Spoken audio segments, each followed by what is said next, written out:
Good morning, good evening, good afternoon, whatever it is. Wherever you are, we are back. Episode, Jesus, what is it? 12? Is it 11? 12? No, 11. 11. Checking my notes, had to do that secretly to the side. You didn't see me. Right, so episode 11 of the Couple School Podcast. I'm joined as always by the lady of self-love herself, Charmaine Lawrence. Hello guys, how you doing? We're back for another one. This one's an interesting one. Might spark a few feelings. We'll see. Anyway, so question is, because it's a long one. I asked the love of my life to marry me 6 years ago, and she told me no. She said that she wasn't ready to take that step, and it really hurt. Since then, I have pulled back from her, and 2 weeks ago we split up. I want to ask her back, but I'm afraid that she wasn't really into me anymore anyway, and if I try to get her back, she would just say no. What should I do? I love doing that.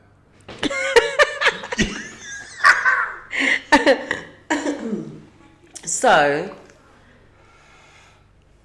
I mean, firstly, what was her reasoning for saying no? What reason could she have for saying? They were together for, what did he say? They were together for 6 years. Like, she was the love of his life for 6 years. But was he the love of her life? Hold on. But did she tell him that? Well, they were together for 6 years. I'm confused. They were together for I'm sorry. Like, anyway, irked. Anyway, if we're together for 6 years, unless you told me explicitly at the beginning that, you know what, marriage is just not my thing, then okay, I get that. But after 6 years, is that surely not our target? I don't quite understand. And I've had this conversation with numerous men actually, who've all said that if they ask their partner who they live with for multiple years to get married and they say no, that would be the end of the relationship. They wouldn't understand the concept. We are living as though we are married. Why would we not get married? Ladies, let me tell you something. For all of these podcasts that we do, I try to find the middle ground in a lot of respects. To find the middle ground. In this, I've got none. I've got none for you whatsoever. I'm sorry if we're together for 6 years and you have not told me in the beginning that, you know what, I'm not do marriage. I don't believe in marriage. I'm not with marriage. I'm not for marriage. I don't believe in the constructs of marriage and all that jazz. Then, as far as I'm concerned, you like saying no after why? Yeah, I don't know. I have no idea. Yeah, and I don't know how you come back from that.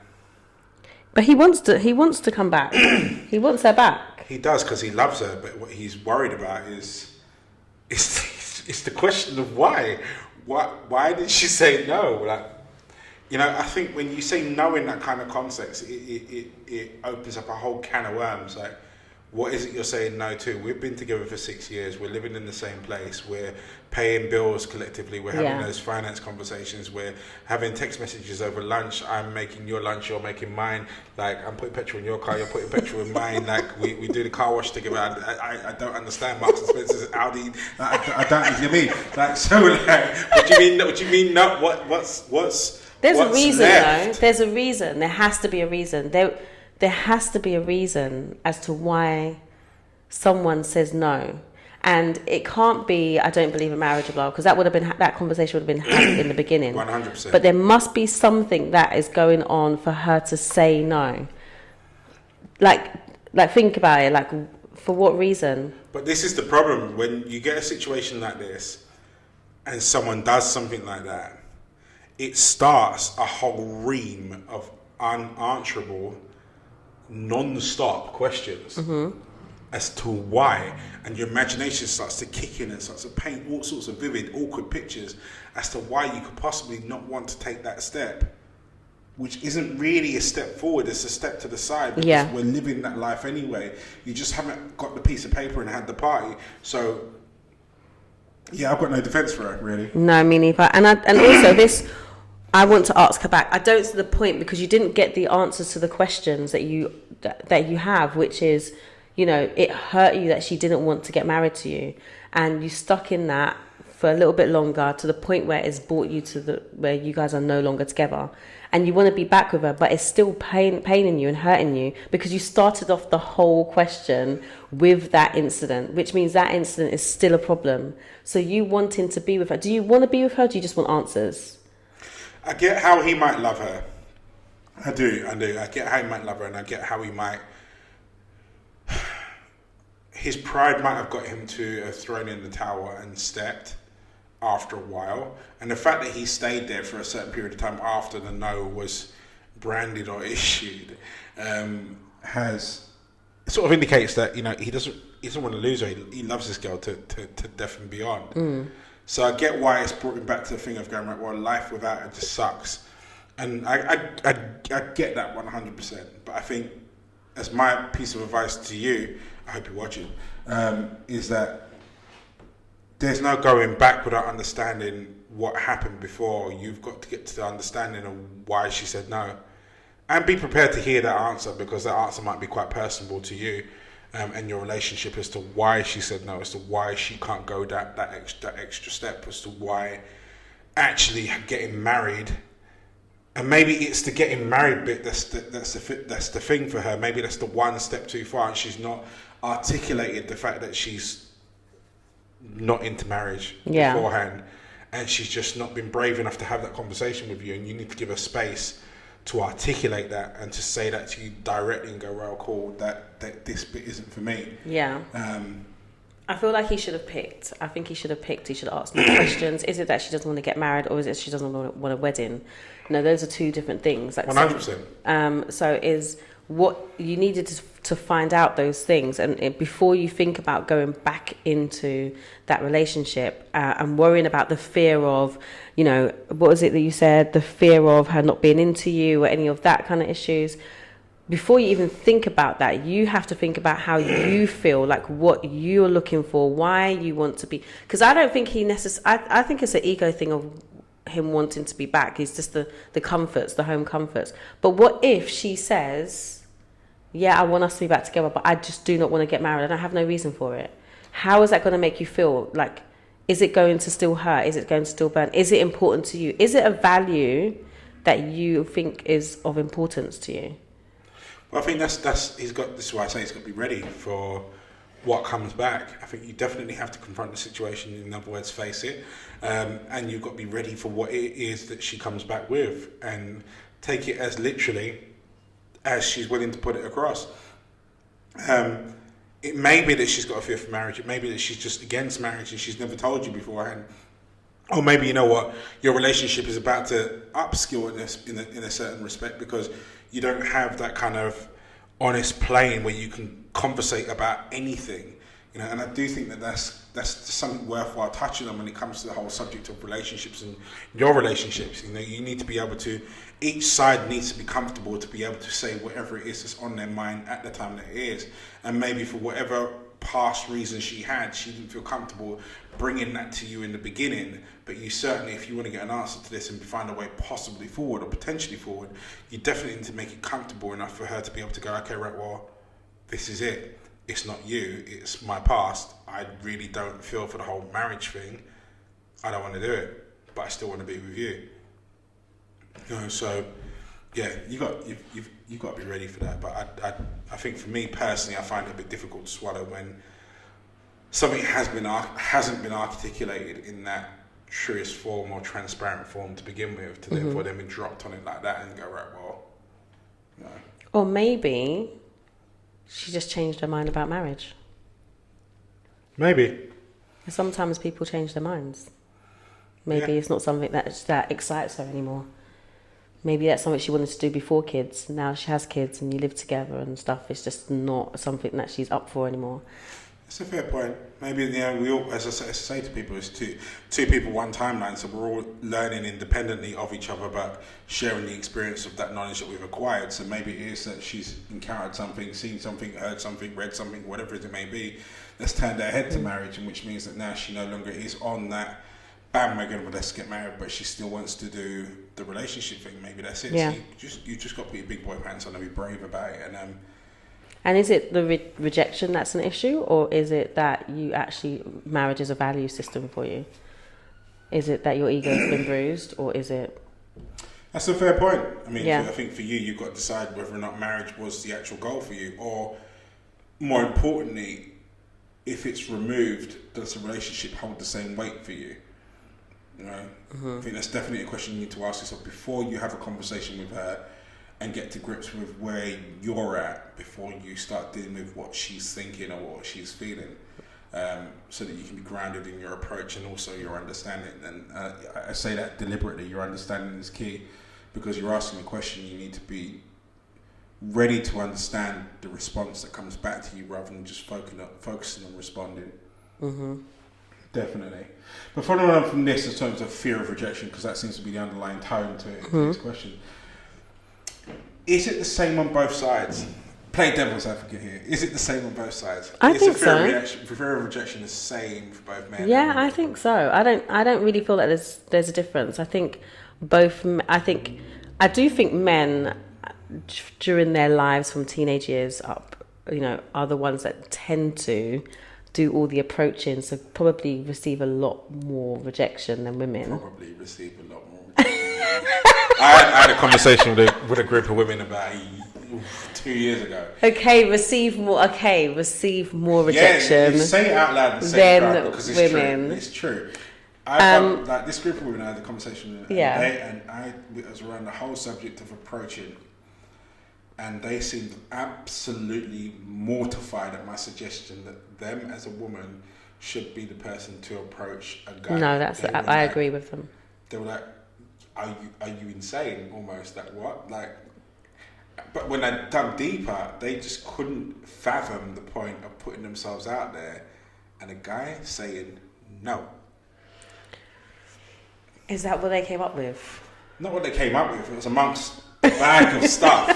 But it was one of the ones that sort of sat on my head, because I was just like, okay, like, I have a very distinct memory. I think I must have been about, don't shoot me for this, about 11, thereabouts. And seniors that I was at school with saying, right, well, you had to approach this girl across the road, and being completely like, stomach turning itself over as you were walking. But there were so many of them back there that were going to cuss me and what have you.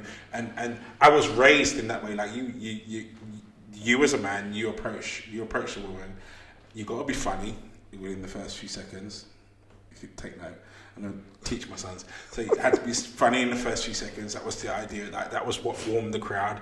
And then you had to say something punchy. In other words, something that she'd never heard of before. And that was how you granted got the number. It works, trust me. But I suppose as you're saying that, in what you're saying here, and also affirmed by them, as guys, we are conditioned to deal with that word no, that word rejection. You shoot your shot. She says no, for whatever reason it is, maybe, and then you go away and you try again, or you go away and you do something else. Yeah. So I get that. I don't agree with it, but I get it. I feel men regularly deal with rejection because they are the ones that approach more. But women approach a lot more now. Yeah, these days, yes. Yeah, women approach a lot more now, but I do still think that men take the lead when it comes to approaching. But I do feel like the fear of rejection is on both parts. I think men still fear rejection, but because they're a man and because they're taught that that's just go for it. Here we go. Like, we're not taught that. We don't do that. That's not what we're taught to do. I think we've got to look at this in different stages here. I think when it comes to just the approaching to get a telephone number or what have you, I think guys are well versed in that. And I think the no doesn't mean anything really. It's just water for a dog's back, because it's a numbers game, but it is what it is. I think when it comes to matters of the heart, I don't think there's anything differentiating in terms of the fear of being rejected when you're heavily invested. No, I don't think there's a difference. I think we all experience it the exact same. I don't think there's a difference at all. I think men fear rejection just as much as women fear rejection in conversations, in relationships, in love. Like, I don't think there's a difference at all. No. Interesting. So here's a question for you. Can a fear of rejection play a role in your partner choices and your expectation of a relationship? That's a mouthful. I don't think so. I mean, I disagree. You would, wouldn't you? Yeah. Really? Yeah, I do. You think that someone's fear of rejection Yep. would affect their partner choices? 100%. Okay, explain. I think that your fear of rejection will make you not go for the person you actually truly want and settle for someone less. Really? 100%. I think if you've got this perception that someone is on this bar here for whatever you attribute to them being at that point, Yeah. whatever that is, whether it's a looks thing, personality thing, whatever as it may be, I think that your fear of rejection of that person will make you idolize that person from afar, and then seek a relationship with someone that you are more certain that rejection does not play a part. In other words, where you consider to be you're the upper choice, so to speak. And I think a lot of people make that decision. That's interesting. I think a lot of people don't make that decision. That's interesting. I mean, now that you've explained it, I get it, but yeah, I've not heard that. I've heard it a lot and I've seen it a lot where people are like, they're fearful of shooting a shot at the person that they truthfully want, so they settle for someone that's what they consider to be on their level, safer or less than where that person that they actually want is, because they're so fearful of being rejected by. Oh, that's a bit sad. It is, and I think it leads to relationships that you don't truthfully want, and then infidelity seeping in later because what you put to the back burner as being a safe choice, wasn't your choice, and it wasn't who you were supposed to be with. Well, maybe you were. Maybe you were right that actually you were shooting your shot too high. It's possible. Possible, but I think in a lot of cases it's not. But do you think rejection, the fear of rejection, is like a safety mechanism?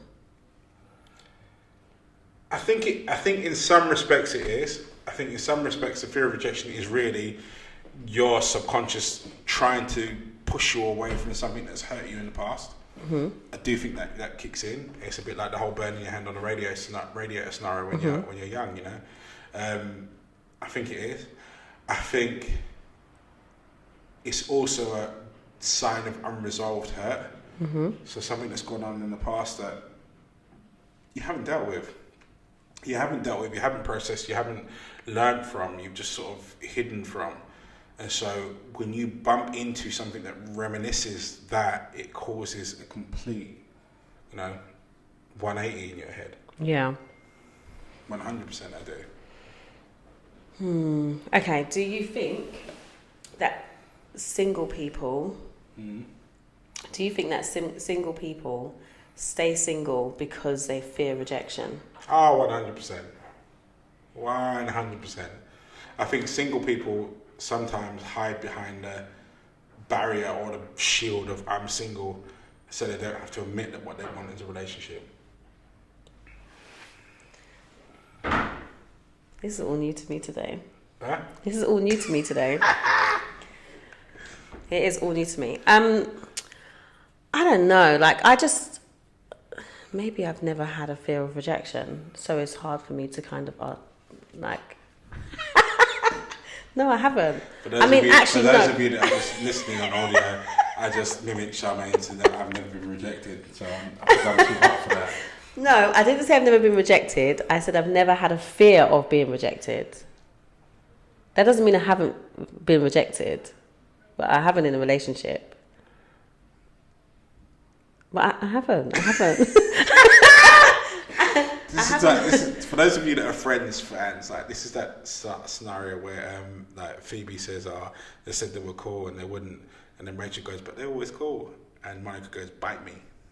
That's that. No, I haven't. I mean, I've definitely been rejected, but I've never had a fear of rejection that, I shouldn't do this, or I shouldn't say this, or I shouldn't do that because, they might say no. I mean, I have probably done that in a professional sense.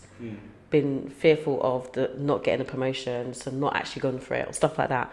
But in terms of love, relationships, I've never had a fear of it. I'm just kind of like, I'm just going to go for it and see what happens.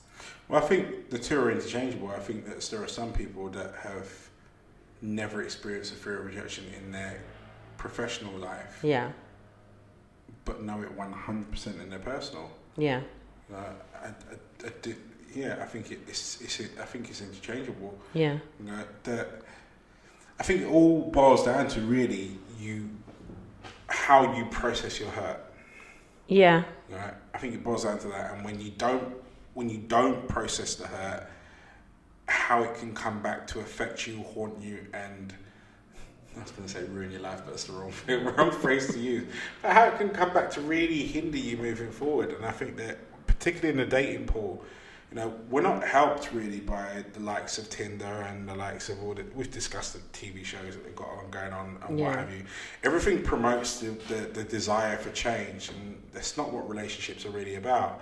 They're about sticking through stuff and working through stuff and understanding how to change stuff, because the two of you have decided that, we're not going anywhere unless someone, slaps someone's mum or does something really untoward. So when it comes to this whole fear of rejection side of things, I think a lot of it stems from people's rejections earlier on, or pains earlier on, or sometimes it's not even your rejection. You've watched someone else go through it. Yeah. That's a really bad idea. I really don't want to go through it. So you get, well, I must stay single because my sister's been hurt, my mum's been hurt, my auntie's been hurt, my friend's been hurt, my college friend's been hurt. Yeah. So that relationship thing, all that stuff there, I might like the sound of having someone to grow through with and this, that and the other, but 9 times out of 10 I'm going to bump into a, Yeah, I do think there has been conversations, because obviously I do a lot of work with women. There has been this conversation about, this strong single woman and, independent, and this is what I want. And when you really get down to the nitty gritty, actually they don't want that. But then they hide behind this whole thing of I'm working on myself and blah, blah, blah, and whatever. And I'm just like, okay, so what is the work that you're doing that's working on yourself? And a lot of the time it's like, just spending time with myself and blah, blah. So it's kind of making me think like, but eventually you want a relationship, but they're not ready for a relationship, mostly because of, as you said, the things that they've actually gone through. And then they become very particular, or they seem to be very particular. Well, they're trying not to get hurt. And don't get me wrong, I get the extra screening process that goes on, because you bump into X amount of Delroys that have hurt you, and then you're going to want to run away from Delroys. I get that. But I think sometimes people tar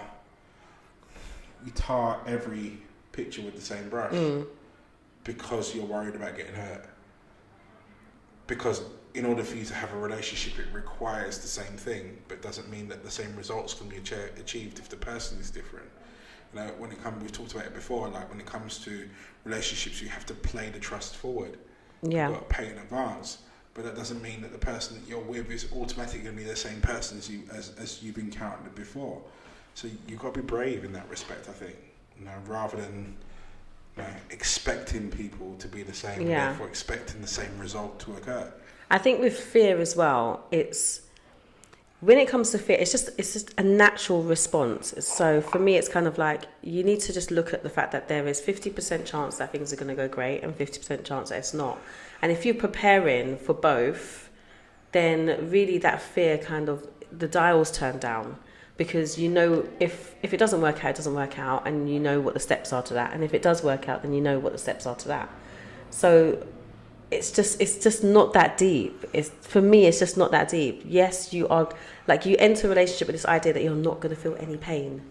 Like, you are at some point. They're going to disappoint you. They're going to annoy you. They're going to get on your nerves. They're going to say something. They're going to cuss your mum. You're going to have an argument with them. Something's going to happen which is going to cause pain and argument and conflict. And that's okay.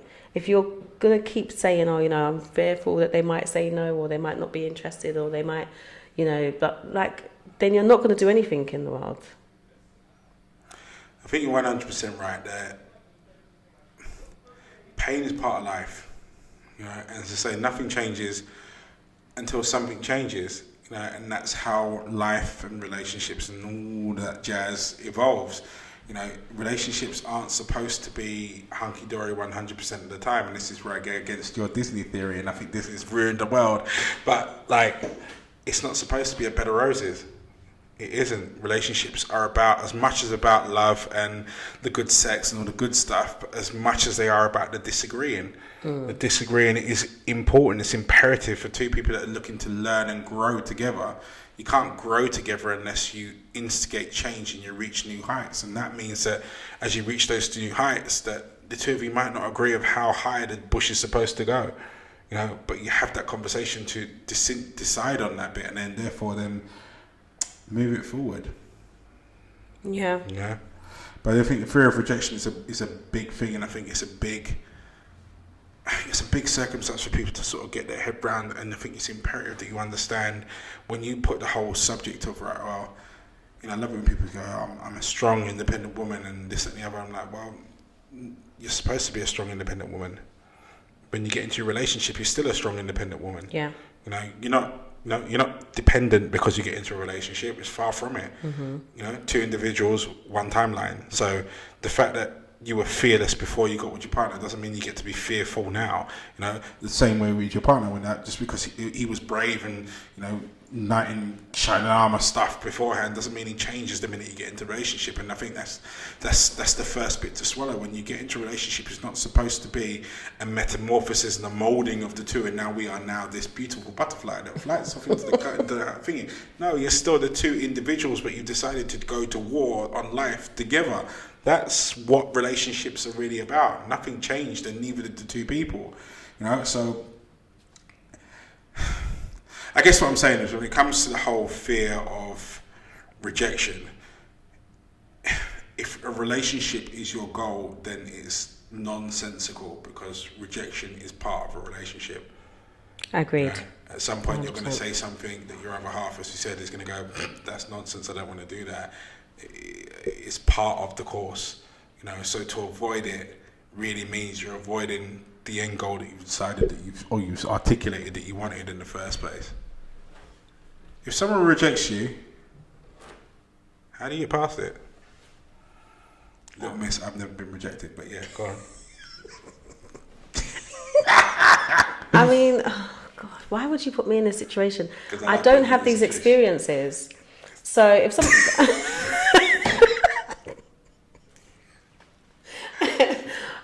if somebody rejects you, you just move on. Like, there's, like, in what sense? Like, what is an example of that? Like, I don't get it. Like, don't laugh. It's true. No, but, like, reject me in what way? Like, I'm not interested in you. Okay. Yeah, that one. Okay.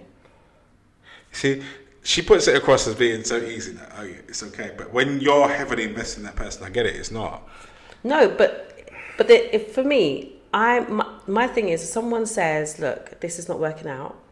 My ex did this. Yeah, this is not working out. Yeah, but there was a spreadsheet for him, so it's fine. There was a spreadsheet. But, you know, I prepared that spreadsheet after we had the conversation. I got it. So, you know, at that point, it's kind of like, in my head, have I done everything that I can possibly do? Yes.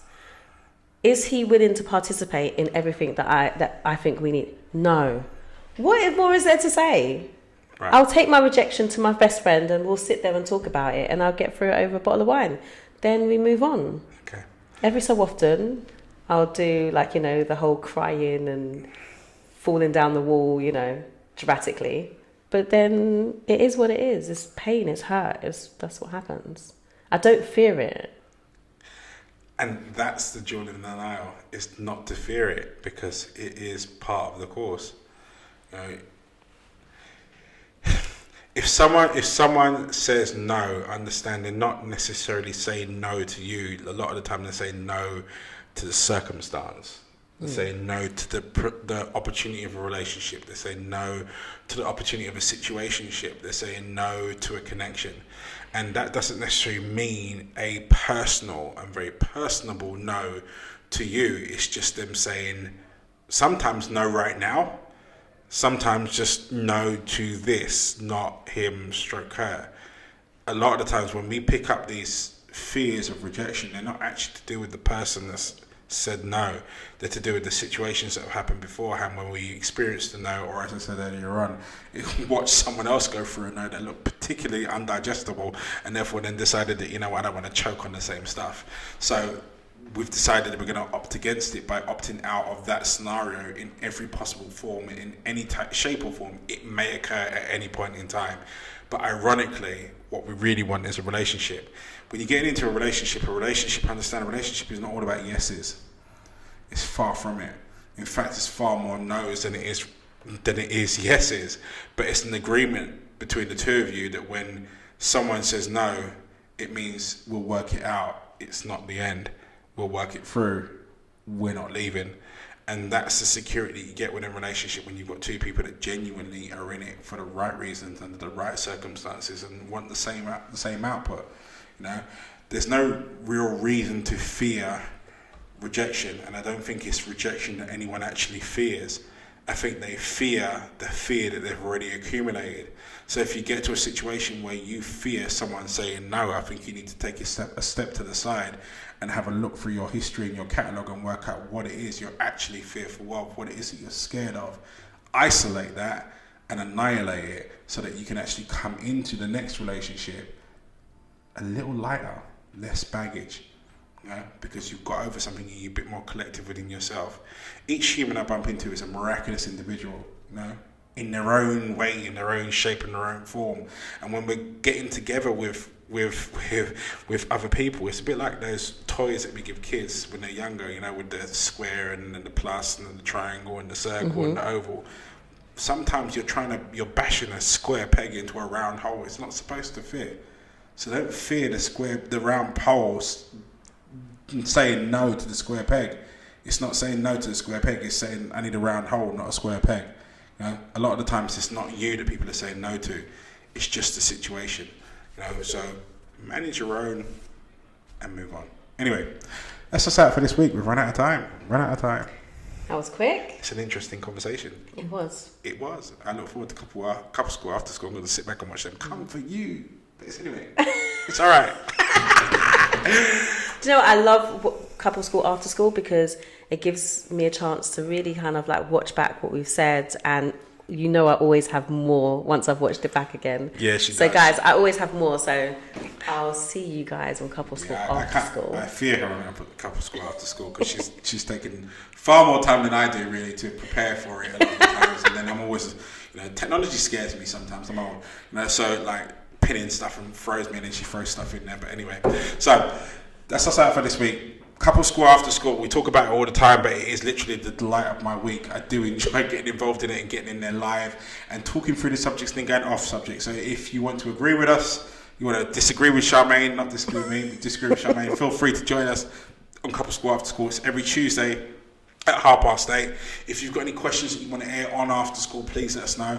Equally so, if you've got any questions or scenarios that you want us to unpick during the actual podcast itself, either DM Charmaine or DM myself directly, and we will get there and create a podcast around it so that your subject gets discussed. And obviously, any question that gets sent to us to be discussed during the actual podcast itself remains anonymous, so your name shall not be mentioned. Anyway, that's us out for this week. Thank you so much for listening. I'll let Charmaine sign us out. Peace. Peace, guys.